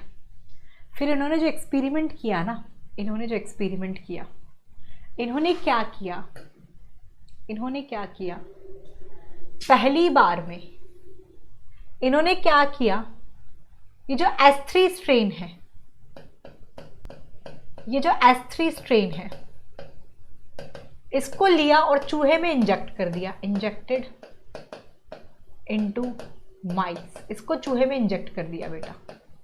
तो आप खुद सोचो S3 स्ट्रेन ये पैथोजेनिक था ना, वायरुलेंट था। जब इसको पैथोजेनिक स्ट्रेन को चूहे में इंजेक्ट करोगे तो चूहे के अंदर डिजीज होगी और उस डिजीज की वजह से चूहे की डेथ हो गई, माइस वो चूहे की डेथ हो गई, डाई। ठीक है, माइस डाइड। दूसरी बार इन्होंने क्या किया अपने दूसरे एक्सपेरिमेंट में, वो जो रफ स्ट्रेन था that is R2 strain, sorry ये जो रफ स्ट्रेन था दैट इज R2 स्ट्रेन, इसको लिया चूहे के अंदर इंजेक्ट कर दिया, इंजेक्टेड इनटू माइस। अब हमें इसका नेचर पता है, रफ स्ट्रेन कैसा है, ये नॉन वायरुलेंट है, नॉन पैथोजेनिक है, तो अगर आप इसको चूहे में इंजेक्ट करेंगे तो चूहे के अंदर कोई बीमारी नहीं होगी और चूहा सरवाइव कर जाएगा। ठीक है, ये दोनों तो बड़े आसानी से क्लियर हो गए होंगे। अब थर्ड स्टेप में क्या किया उन्होंने, S3 स्ट्रेन लिया, उसको हीट किल्ड कर लिया, S3 स्ट्रेन को हीट किल्ड किया और चूहे के अंदर इंजेक्ट कर दिया, इंजेक्टेड इनटू माइस। S3 स्ट्रेन को हीट किल्ड करके चूहे के अंदर इंजेक्ट कर दिया। अब इसका जो कंक्लूजन था, S3 स्ट्रेन पैथोजेनिक था लेकिन जब इसको हीट किल्ड करके चूहे के अंदर इंजेक्ट किया ना, तो चूहे के अंदर कोई बीमारी नहीं देखी गई और चूहा सरवाइव कर गया, और चूहा सरवाइव कर गया। अब इनका जो फोर्थ स्टेप था, इसका जो कंक्लूजन था वो बड़ा ही शॉकिंग, बड़ा ही सरप्राइजिंग था। क्या था, इन्होंने क्या किया, अब इन्होंने S3 स्ट्रेन हीट किल्ड वाले को in combination with R2 strain inject किया चूहे के अंदर।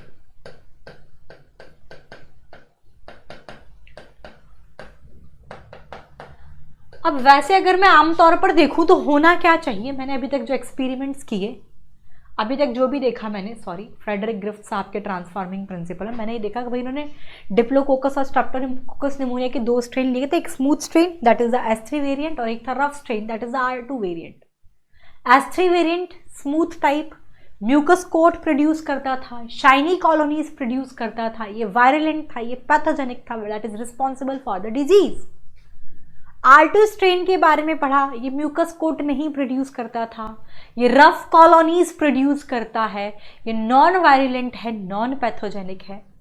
अब इन्होंने जो सीरीज ऑफ एक्सपेरिमेंट किए फ्रेडरिक ग्रिफ्थ साहब ने चूहे के साथ किए, उन्होंने क्या किया, पहली बार में S3 स्ट्रेन जिसका नेचर मुझे पता है कि ये वायरलेंट है, ये पैथोजेनिक है, ये डिजीज के लिए रिस्पॉन्सिबल है, तो अब जब मैं इसे चूहे के अंदर इंजेक्ट करूंगी तो ऑब्वियस सी बात है चूहे के अंदर बीमारी होगी और उस बीमारी के चलते चूहे की डेथ हो जाएगी। ये वेल नोन है ये चीज़, ठीक है।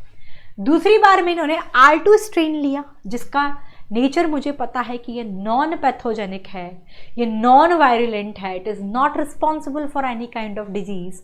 तो जब मैं इसे चूहे में इंजेक्ट करूंगी तो चूहे में ना ही कोई बीमारी होगी, तो इस वजह से चूहा सर्वाइव कर जाएगा। तीसरी बार में क्या किया, S3 स्ट्रेन जो कि पैथोजेनिक था, जो कि वायरलेंट था, जो कि डिजीज के लिए रिस्पॉन्सिबल था, उसको मैंने हीट किल्ड करके अगर चूहे के अंदर इंजेक्ट किया तो चूहा सर्वाइव कर गया।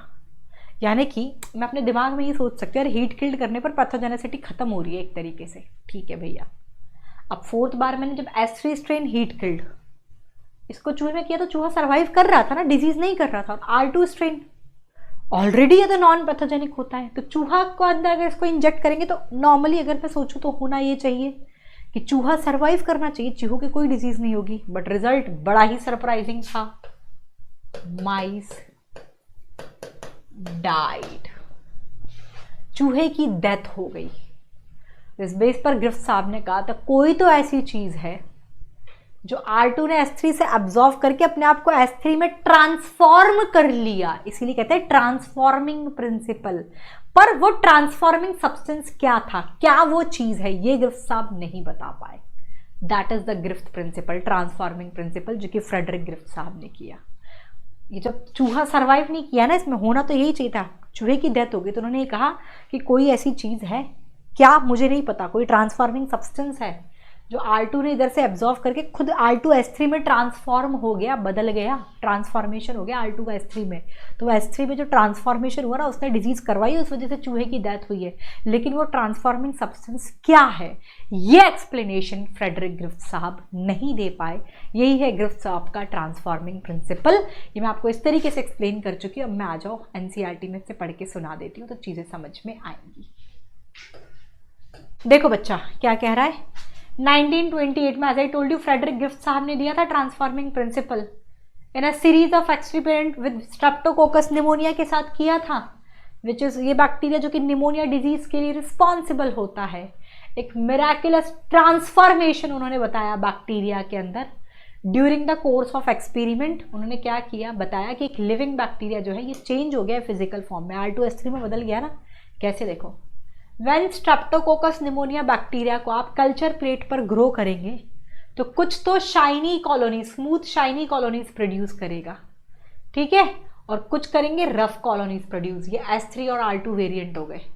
This is because as strain of bacteria इसमें म्यूकस कोट प्रोड्यूस करता है, जबकि रफ स्ट्रेन के पास म्यूकस कोट नहीं होता तो ये रफ कॉलोनीज प्रोड्यूस करता है।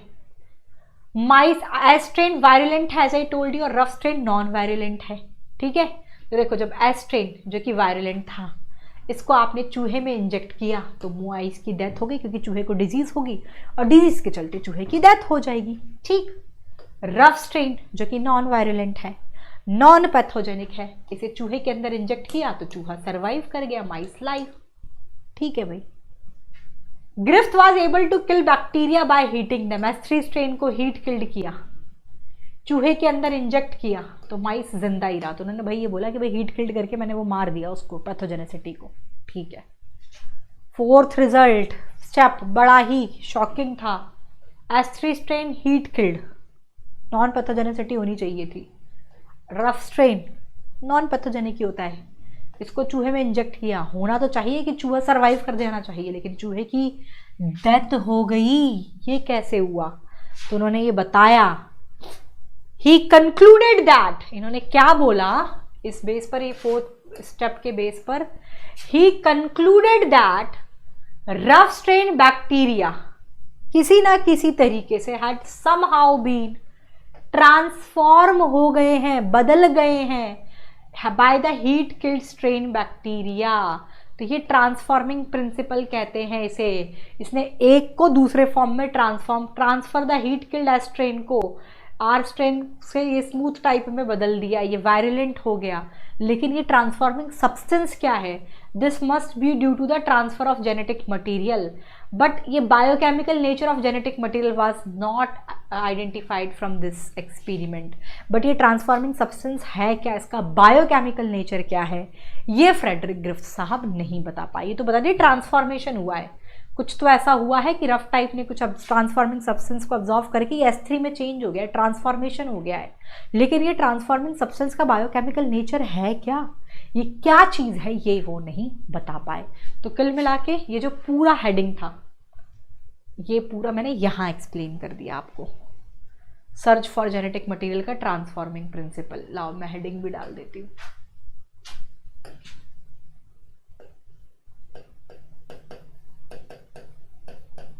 Search for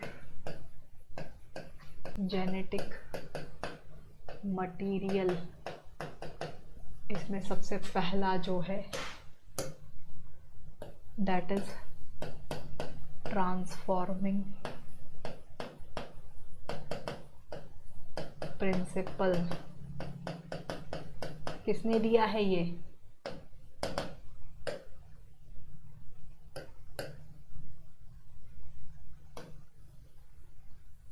transforming principle by Frederick Griffith साहब का दिया हुआ है। ठीक है, क्या है वो पूरा ही एक्सप्लेनेशन ये दे रखा, स्ट्रेन, रफ स्ट्रेन, फिर ये पूरा कंक्लूजन। ठीक है, तो उन्होंने कंक्लूजन ये दे दिया, लेकिन बायोकेमिकल कैरेक्टराइजेशन को वो नहीं बता पाए। तो इनकी जो कमी है, इसे बाद में 3 साइंटिस्ट थे, एवरी, मक्लॉयड एंड मकार्टी, हो सकता है आप प्रोनाउंसिएशन अलग करते हो, इन्होंने बताया biochemical characterisation of transforming principle. क्या, कैसे, डिटेल डिस्कशन हम करेंगे, लिख लो।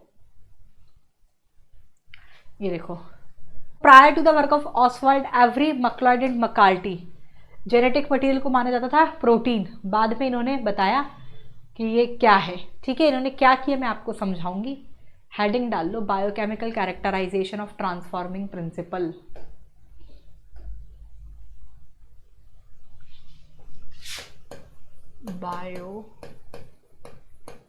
बायोकेमिकल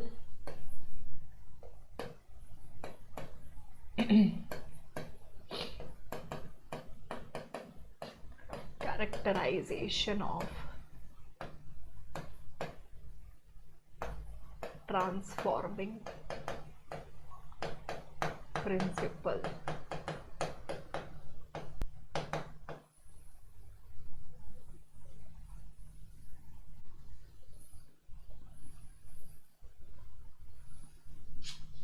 ये दिया एवरी, मक्लॉयड एंड मकार्टी साहब का दिया हुआ है। ठीक है, इन्होंने क्या किया, अब ध्यान से सुनना, आई विल एक्सप्लेन यू। इन्होंने क्या किया बेटा,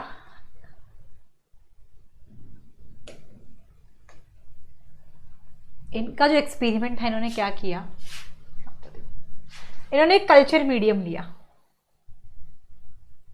ठीक है, इसमें रफ टाइप ऑफ बैक्टीरिया को इस कल्चर टाइप में ग्रो कराया, रफ टाइप ऑफ बैक्टीरिया, और इसमें क्या किया इन्होंने, ऐड कर दिया DNA extract of smooth type. ध्यान से सुनना, क्या किया इन्होंने, ये कल्चर मीडियम लिया, पहले सुन लो देन फिर हम एनसीईआरटी पढ़ेंगे तो ऐसे समझ में आ जाएगा। कल्चर मीडियम लिया, रफ टाइप ऑफ बैक्टीरियम को ग्रो कराया और इन्होंने इसी के अंदर ऐड कर दिया DNA extract of smooth type. फिर इन्होंने कुछ समय बाद देखा तो बेटा क्या देखा कि इसके अंदर, अब इस कल्चर मीडियम में रफ टाइप ऑफ बैक्टीरिया तो है ही है, साथ साथ स्मूथ टाइप ऑफ बैक्टीरिया भी है, साथ स्मूथ टाइप का बैक्टीरिया भी है। तो यानी कि मैं ये कह सकती हूँ कि मैंने डाला क्या था रफ टाइप के साथ, मैंने डीएनए एक्सट्रैक्ट ही तो डाला था, यानी कि डीएनए ही वो ट्रांसफॉर्मिंग सब्सटेंस है जिसे रफ टाइप ने ऑब्जॉर्व करके वो कुछ ट्रांसफॉर्म हो गए स्मूथ टाइप में, इसलिए रफ टाइप और स्मूथ टाइप दोनों प्रेजेंट है। यानी कि जो ट्रांसफॉर्मिंग सब्सटेंस जो हम बात कर रहे थे ना कि क्या है, वो कुछ और नहीं, वो डीएनए एक्सट्रैक्ट ही है, डीएनए ही है, बट फिर भी यार कुछ और भी तो हो सकता है, चलो और क्रॉस चेक करते हैं। तो अब इन्होंने क्या किया, इन्होंने वही सेम कल्चर मीडियम लिया, इसमें रफ टाइप ऑफ बैक्टीरिया को ग्रो किया, इसमें इन्होंने वही ऐड किया DNA extract of smooth type, और इसको क्या किया इन्होंने, इसको डीएनएज एंजाइम से ट्रीट कर दिया, डीएनएज एंजाइम क्या करता है मैं बताती हूँ। डीएनएज एंजाइम का काम क्या है, इट डिस्ट्रॉय द डीएनए, वही कल्चर मीडियम लिया, वही उसमें रफ टाइप ऑफ बैक्टीरियम को ग्रो कराया, उसमें आपका DNA extract of smooth type डाल दिया। इसके साथ इसमें अब एक चीज एडिशनल कर दी, अब क्या किया इन्होंने, डीएनएज एंजाइम से ट्रीट कर दिया इसको। डीएनएज एंजाइम का काम क्या है, ये डीएनए को डिस्ट्रॉय कर देता है। अब इन्होंने जब कुछ समय बाद इसे देखा तो इन्होंने क्या पाया कि कल्चर मीडियम में सिर्फ rough type of bacteria he present है, स्मूथ टाइप नहीं प्रेजेंट। तो यानी कि ट्रांसफॉर्मेशन नहीं हुआ ना, क्यों नहीं हुआ, क्योंकि मैंने डीएनए को डिस्ट्रॉय कर दिया। यानी कि यार वो ये शो कर रहा है कि ट्रांसफॉर्मिंग सब्सटेंस ये डीएनए ही है, क्योंकि जब मैंने डीएनए को डिस्ट्रॉय करने वाला एंजाइम डाला तो देखो सिर्फ रफ टाइप मिल रहा है मुझे कल्चर मीडियम में, मुझे स्मूथ टाइप नहीं मिला। फिर भी कहीं कुछ और तो नहीं है। अब इन्होंने क्या किया, और क्रॉस चेक कर लेते हैं एक बार, क्या किया, वही कल्चर मीडियम लिया, वही मैंने उसमें रफ टाइप ऑफ बैक्टीरिया को ग्रो करवाया, ठीक है, इसमें वही मैंने डीएनए एक्सट्रैक्ट ऐड किया, DNA extract of smooth type, ठीक है, मैंने वही DNA extract of smooth type इसमें डाल दिया, और अब मैंने इसको ट्रीट कराया, इसको मैंने ट्रीट किया आरएनएज, ठीक है, इसको मैंने ट्रीट किया आरएनएज एंड प्रोटीएज एंजाइम से। RNase and protease enzyme, RNase क्या करेगा, it destroy RNA, and protease क्या करेगा, इट डिस्ट्रॉय प्रोटीन। इससे ट्रीट कराया मैंने। जरूरी थोड़ी है डीएनए ही हो भाई, ट्रांसफॉर्मिंग सब्सटेंस हो सकता है कुछ और हो, आरएनए हो, प्रोटीन हो, तो देखो क्या होना चाहिए। इसके बाद जब मैंने कुछ टाइम बाद इस कल्चर मीडियम को चेक किया तो रफ टाइप के साथ साथ स्मूथ टाइप ऑफ बैक्टीरिया भी प्रेजेंट है। मैंने सिर्फ डीएनए को ही तो छोड़ा, डीएनए से ट्रीट नहीं कराया, तो डीएनए तो इंटैक्ट रहा। आरएनए और प्रोटीन से ट्रीट कराया तो आरएनए भी डिस्ट्रॉय कर दिया, उसने प्रोटीन भी कर दिया, फिर भी डीएनए आर टाइप के साथ मुझे स्मूथ टाइप मिल गया। तो इसने बताया biochemical characterisation of transforming substance कि भाई वो जो ट्रांसफॉर्मेशन हो रहा है ना, वो कोई और नहीं करवा रहा, वो डीएनए ही करवाता है। DNA is the transforming substance. समझ में आ गया? यही है आपका ट्रांसफॉर्मिंग नेचर ऑफ ये ट्रांसफॉर्मिंग, ये रहा biochemical characterisation of transforming principle जो एवरी मक्लॉयड एंड मकार्टी साहब ने दिया। क्या कहा मैं वापस समझा देती हूँ, फिर एनसीईआरटी पढ़ के सुना रही हूँ। इन्होंने एक कल्चर मीडियम लिया, उसमें रफ टाइप ऑफ बैक्टीरिया को ग्रो कराया, उसके अंदर उन्होंने DNA extract of smooth type add कर दिया। ठीक है, उसके अंदर इन्होंने DNA extract of smooth type add कर दिया। तो इन्होंने जब कुछ समय बाद देखा तो इन्होंने क्या पाया कि इस कल्चर मीडियम में रफ टाइप और स्मूथ टाइप दोनों प्रेजेंट है। तो दिमाग लगाया कि भाई मैंने डीएनए ही तो डाला था, यानी कि ये ट्रांसफॉर्मिंग चीज़ जो है ना, ये डीएनए ही है, क्योंकि डीएनए को एब्जॉर्व किया होगा इस रफ टाइप ने और कुछ रफ टाइप ट्रांसफॉर्म होगा स्मूथ टाइप में। फिर भी क्रॉस चेक कर लें यार, कहीं कुछ और तो नहीं है। तो क्रॉस चेक करने के लिए उन्होंने क्या किया, वही कल्चर मीडियम लिया, वही रफ टाइप ऑफ बैक्टीरिया को ग्रो कराया, वही उसमें DNA extract of smooth type डाला, लेकिन अब मैंने क्या करा दिया, मैंने डीएनए एंजाइम से ट्रीट करा दिया। डीएनए एंजाइम का काम क्या है, ये डीएनए को डिस्ट्रॉय कर देता है। तो अब डीएनए जब डिस्ट्रॉय हो गया ना, तो मैंने जब कुछ समय बाद ऑब्जर्व किया तो मुझे स्मूथ टाइप वेरिएंट नहीं दिखा, सिर्फ रफ टाइप ही दिखा। तो यानी कि यार वो डीएनए ही होगा जो ट्रांसफॉर्म करा रहा है, क्योंकि डीएनए को मैंने अगर डिस्ट्रॉय कर दिया तो ट्रांसफॉर्मेशन नहीं हुआ। फिर भी और क्रॉस चेक कर लें, कुछ और तो नहीं। तो इन्होंने क्या किया, वही कल्चर मीडियम लिया, वही रफ टाइप बैक्टीरिया को उसमें ग्रो कराया, DNA extract of smooth type डाला, और इस बार मैंने ट्रीट करा दिया आरएनएज एंड प्रोटीएज एंजाइम से। आरएनएज एंजाइम आरएनए को डिस्ट्रॉय कर देगा, प्रोटीएज प्रोटीन को डिस्ट्रॉय कर देगा। अब कुछ समय बाद देखा तो मुझे रफ टाइप स्मूथ टाइप दोनों मिले, क्योंकि डीएनए थोड़ी डाला है, डीएनए तो इंटैक्ट है, आरएनए प्रोटीन गया, यानी कि ट्रांसफॉर्मेशन तो भी हो रहा है। तो ये एवरी मक्लॉड एंड मकार्टी साहब का एक्सपेरिमेंट था, that is a biochemical characterisation of transforming substance. I think ये सबको क्लियर हो गया होगा। अब इसका एनसीईआरटी का लैंग्वेज में आपको पढ़ के सुना देती हूँ। ठीक है, देखो क्या कह रहा है, देखो। Prior to the work of Oswald, Avery MacLeod and McCarty, the genetic material को माना जाता था प्रोटीन। बाद में इन्होंने डिटरमाइन किया, they determine the biochemical nature of transforming principle and gives experiment. क्या किया, they purified biochemical, that is protein, DNA, RNA etcetera, from the heat killed S cell to see कि कौन, मतलब प्रोटीन, डीएनए, आरएनए सब निकाला, कि ये देखने के लिए कि भाई क्या ट्रांसफॉर्मेशन करवा कौन रहा है। ठीक है, they also discovered that protein digestive enzyme, protease डाल दो आप, आरएनए डाइजेस्टिंग एंजाइम आरएनएस डाल दो, ये ट्रांसफॉर्मेशन में कोई इफेक्ट नहीं कर रहा। मैंने आरएनएस डाला, प्रोटीन डाला, ट्रांसफॉर्मेशन में कोई इफेक्ट नहीं हुआ, ट्रांसफॉर्मेशन हुआ ना। लेकिन जब मैं इसको डीएनए से ट्रीट करा रही हूँ तो it inhibit the transformation, transformation नहीं हुआ। ये देखो, जब हमने डीएनए से ट्रीट कराया ट्रांसफॉर्मेशन नहीं हुआ। तो दे concluded that DNA is the heredity material. लेकिन सारे बायोलॉजिस्ट इससे कन्विंस नहीं होते, उन्होंने बताया कि भाई डीएनए ही है वो ट्रांसफॉर्मिंग सब्सटेंस। अब ये कैसे इतने अच्छे से इसमें समझ में नहीं आ रहा, लेकिन हम ये एक्सपेरिमेंट पढ़ चुके ना, ये ऐसे हुआ था एग्जैक्टली, तो एनसीईआरटी ढंग से समझ में आ जाएगी। इसीलिए मैंने इस पैटर्न में पहले पढ़ाया है। क्लियर हो गया बेटा? ऐसे पढ़ने से समझ में आसानी से आ जाएगा, और कुछ नहीं, इतना सा काम है। ठीक, अब Hershey and Chase experiment which gives the final or unequivocal proof that DNA is the genetic material। क्या है, पहले अपने पैटर्न में पढ़ाऊंगी।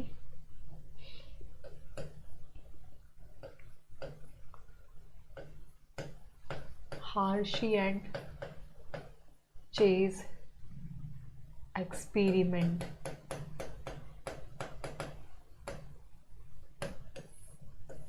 इन्होंने किया था एक्सपेरिमेंट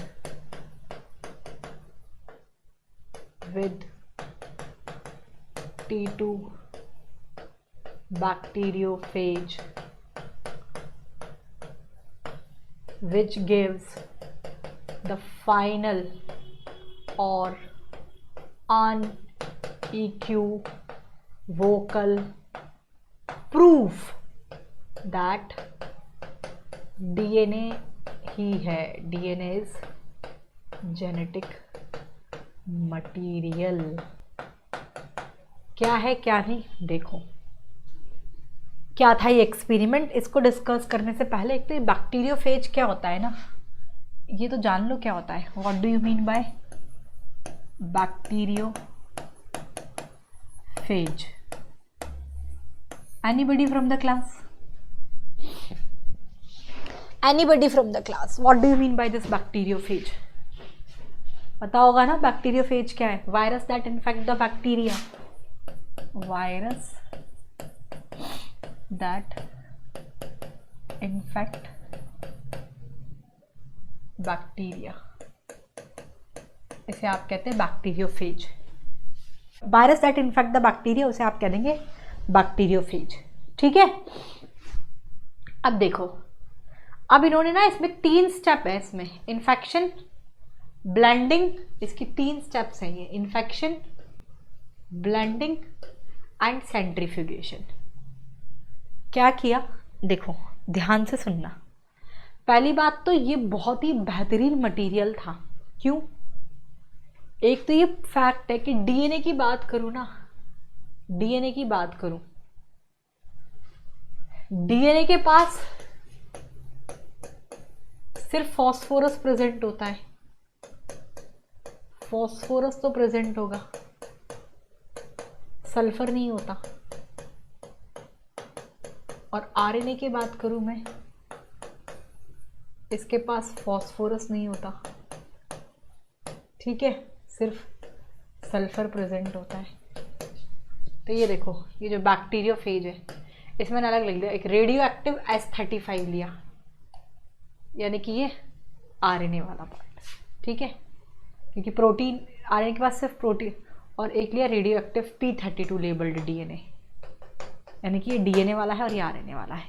ठीक है, बताती हूँ, देखो सुनो।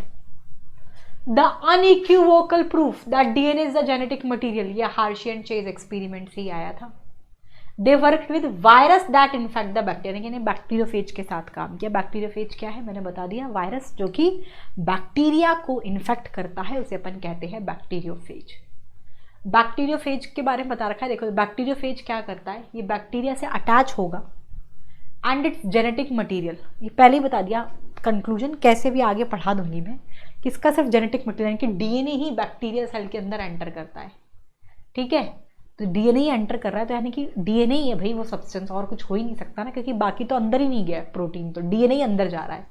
The bacterial cell treat the viral genetic material it was own and subsequently manufacture, ये ज़्यादा वायरस पार्टिकल बना रहा है। तो हार्शी एंड चेज ने इसको एक्सपेरिमेंट किया था, क्या किया था, देखो कि सिर्फ डीएनए ही एंटर करता है, the DNA from the virus that enter the bacterium, तो यानी कि वही होगा। क्या किया इन्होंने, कुछ वायरस को ग्रो किया मीडियम में दैट कंटेन, जिसके पास था radio active phosphorus and some other medium that contain the radio active sulphur. ये देखो, ये radio active phosphorus and radio active sulphur, as I told you ना, रेडियो एक्टिव फॉस्फोरस यानी कि डीएनए है, क्योंकि डीएनए के पास सिर्फ फॉस्फोरस और सल्फर नहीं होता, और ये प्रोटीन है क्योंकि इसके पास सिर्फ फॉस्फोरस सल्फर होता है, प्रोटीन नहीं होता। तो रेडियो एक्टिव सल्फर और radio active phosphorus P32 and S35 label DNA को, अब इन्होंने क्या किया, इसमें 3 स्टेप होंगी। क्या क्या होगा मैं बता देती हूँ। इसमें 3 स्टेप होती हैं। पहला स्टेप है इन्फेक्शन। इन्फेक्शन टेक्निक में क्या हो रहा है, मैं इस बैक्टीरियोफेज, ये बैक्टीरिया है, बैक्टीरिया मिस्टीरिया कोलाई, इसको मैं इन्फेक्शन करने दे रही हूँ, इन्फेक्शन हो रहा है, ये इन्फेक्शन होता है। दूसरा स्टेप है ब्लेंडिंग। ब्लेंडिंग में क्या होता है, इन दोनों के बीच, वायरस और इस बैक्टीरियोफेज के बीच के कॉन्टैक्ट को हम ब्रेक कर देते हैं। Break the contact between the, it break contact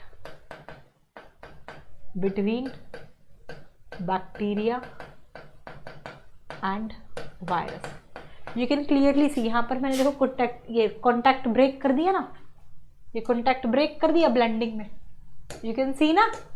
NCERT उठाओ अपनी अपनी, वहाँ देखो समझ में आएगा। ये देखो मैंने ये बैक्टीरिया को इन्फेक्शन करवाया पहले, दोनों अलग अलग, उसमें ये रेडियो एक्टिव S35 और P32 इन्फेक्शन किया।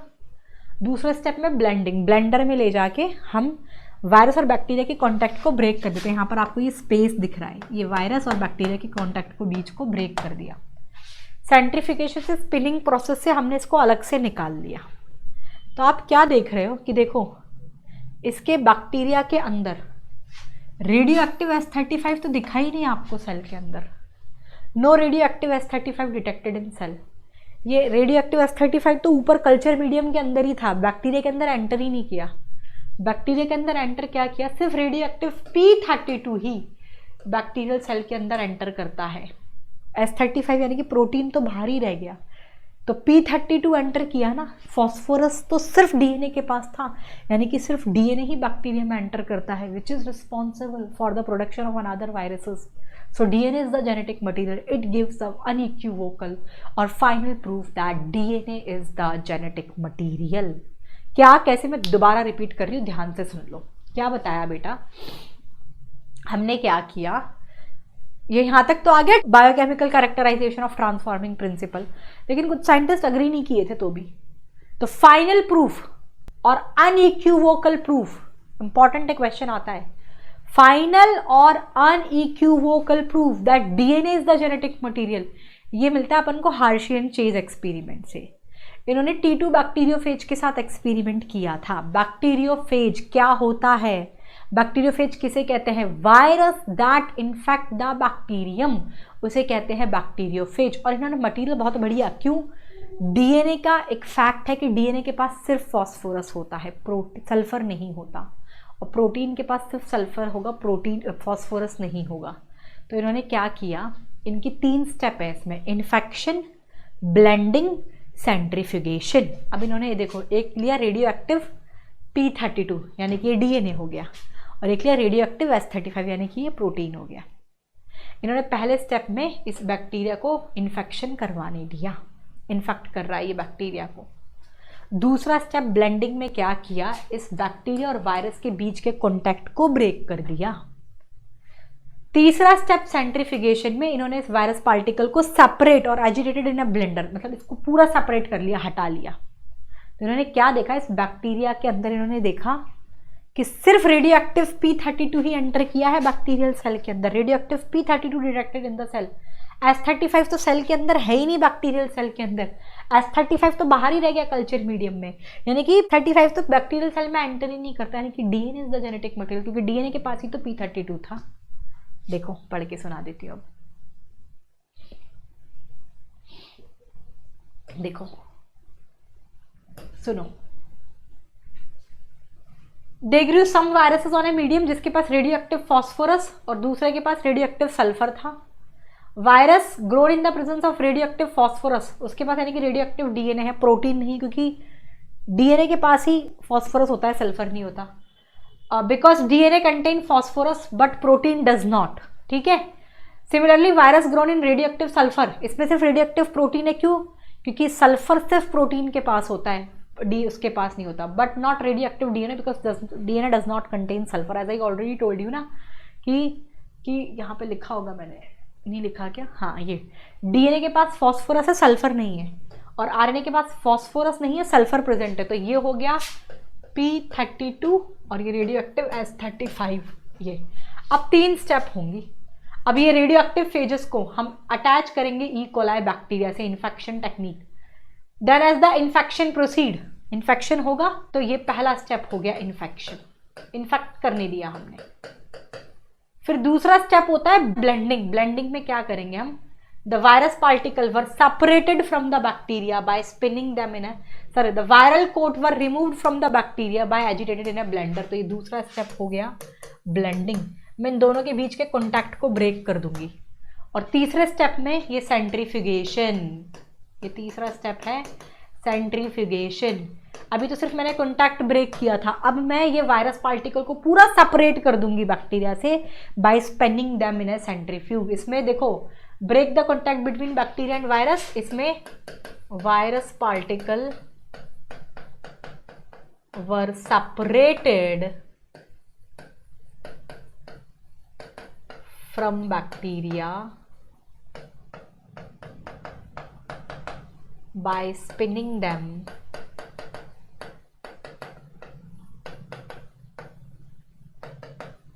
in centrifuge. मैं अलग से सेपरेट कर लिया मैंने. तो फिर मैंने बाद में क्या देखा था, ये सेंट्रीफ्यूगेशन हो गया.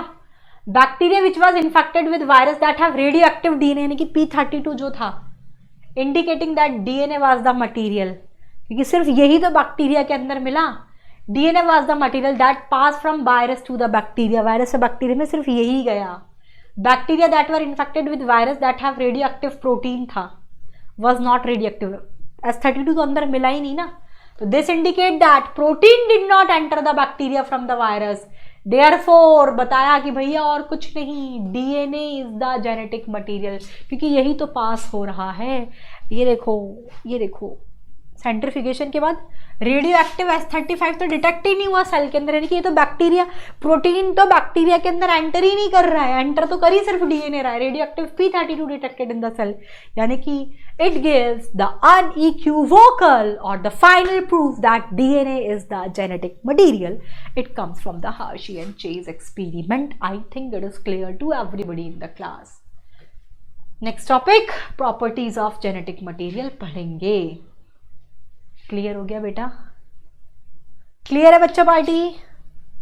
तो ये हमने कर लिया, ठीक है। अब आगे बात करते हैं, ये हो गया, ठीक है। चलो next, property of genetic material, ये बहुत इंपॉर्टेंट है, ये मैं आपको बता देती हूँ। ये 4 पॉइंट्स दे रखे हैं, पढ़ के तो सुना ही दूंगी, बट ये it should be able to generate its replication की प्रॉपर्टी होनी चाहिए, केमिकली और स्ट्रक्चरली स्टेबल होना चाहिए, it should provide the scope for slow changes, यानी कि म्यूटेशन जो कि इवोल्यूशन का रिक्वायर्ड उसका स्कोप होना चाहिए, और it should be able to express itself in the form of Mendelian character. These are the properties of genetic material which is again important है, क्वेश्चन नीट में पूछ लिया जाता है। Genetic material must fulfill the following criteria. Genetic material must fulfill the following criteria.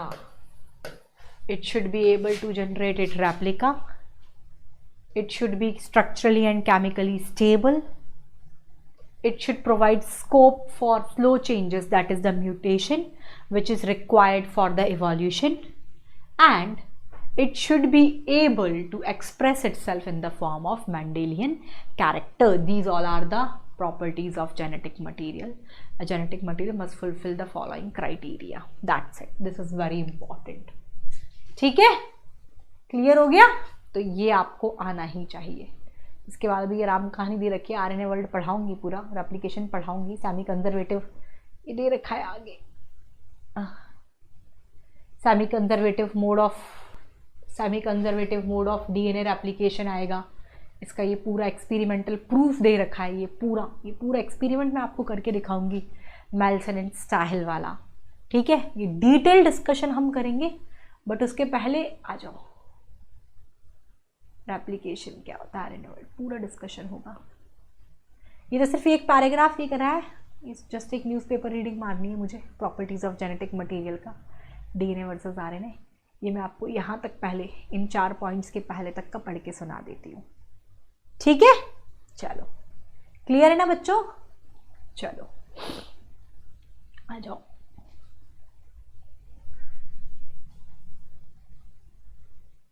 ये तो पूरा हो गया, देखो।